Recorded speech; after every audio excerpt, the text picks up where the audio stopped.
Écoutez, Christine a dit beaucoup de choses. Moi, ce sur quoi je voulais insister, c'était quand même depuis quelques mois l'importance du regroupement qui est en train de se constituer. Un regroupement qui n'était pas envisageable il y a encore une année, avec des personnes qui ont une histoire, une culture politique, des origines totalement différentes. Et moi, j'aime beaucoup les références à la résistance. C'est-à-dire que dans les années 1940, des patriotes qui, en 1936, à l'époque du Front populaire, se tapaient parfois vigoureusement sur la gueule, ont été capables, 4 ans plus tard, quand c'était les intérêts de la France, quand c'était la lutte contre le fascisme, quand c'était nos libertés qui étaient à l'ordre du jour, ont été capables de se regrouper. Je ne ferai pas des parallèles sur le nazisme et sur la situation qu'on connaît aujourd'hui, mais par ailleurs, il suffit quand même de lire suffisamment de textes qui nous ont été envoyés ces derniers temps par des dignitaires religieux pour constater quand même que la frange la plus radicale de l'islam est partie à l'assaut, est partie à la conquête de la République, est partie à la conquête de nos principes laïques, est partie à la conquête de nos libertés. Nous avons vu en 8 jours ce spectacle extraordinaire à Limoges d'un homme dont je crois savoir qu'il est toujours en liberté, qu'il n'est toujours pas interrogé par les forces de police, tenir un véritable discours de guerre civile et de guerre sainte dans un centre-ville à Limoges.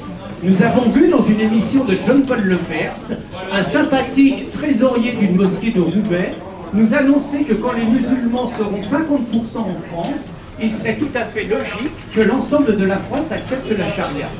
Donc nous ne devons pas tomber dans deux travers, nous ne devons pas tomber effectivement dans un espèce de regard candide en pensant que spontanément la religion musulmane va s'intégrer dans les lois de la République comme ça tout seul, et nous ne devons pas non plus tomber dans un discours stigmatisant, laissant entendre qu'il y a un djihadiste derrière chaque musulman.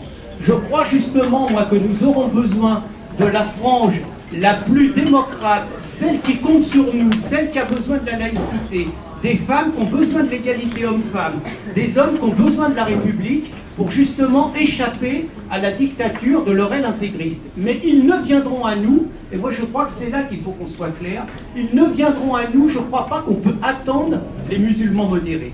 Je crois que les musulmans modérés ne viendront à nous qu'à partir du moment où nous faisons preuve, nous, d'une défense intransigeante de nos principes.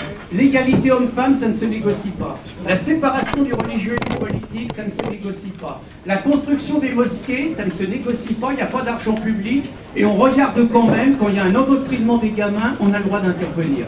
La liberté de conscience, ça ne se négocie pas. La laïcité, ça ne se négocie pas. Je crois que c'est à partir du moment où les élites de ce pays feront preuve de détermination vis-à-vis des islamistes et cesseront de se coucher, comme ça a été le cas ce soir, comme c'est le cas depuis 24 heures, qu'on saura entraîner et qu'on saura donner confiance, comme le dit d'ailleurs la remarquable Malika Sorel, qu'on saura donner confiance aux valeurs de la République et qu'on permettra une intégration que la majorité d'entre eux souhaitent.